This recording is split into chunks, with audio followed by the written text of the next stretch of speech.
Okay, so question 7b in the homework. So in 7a, you've worked out the equation of QS. So that's this line here, which is going to be the diagonal of our parallelogram.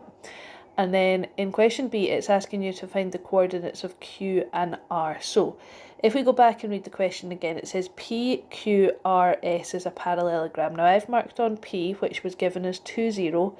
S is the 0.46. So PS is clearly one of the sides of the parallelogram. And then it says Q lies on the x-axis, so it's on the axis to the right of P. So P to Q on the x-axis is a side, and then R will obviously be up here somewhere, and remember RS is going to be parallel to QP.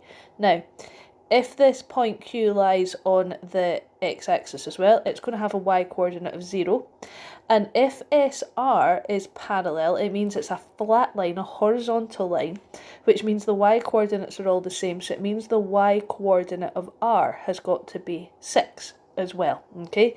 So what we've got to do is, it's just the x-coordinates that we're trying to work out to create this parallelogram, okay?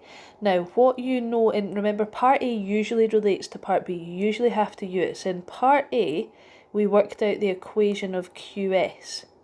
So, you have an equation for this line, and you want to know where it crosses the x-axis. So whatever your equation for QS is, let's say it's minus 2x plus 15, which it won't be, but you know the y-coordinate is 0, so you could substitute y equals 0 in there and solve it to get your x-coordinate, okay?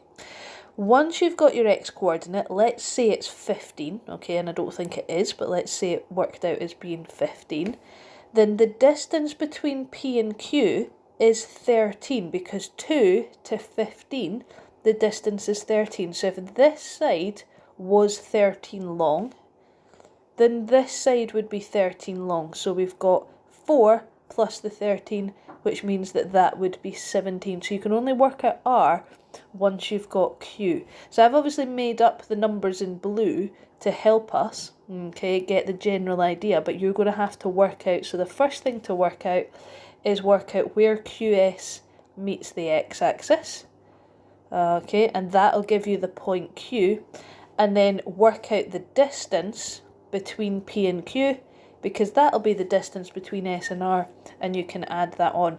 With a lot of these straight line questions, drawing a diagram is really going to help you visualise what's going on, so that's usually the best way to do it.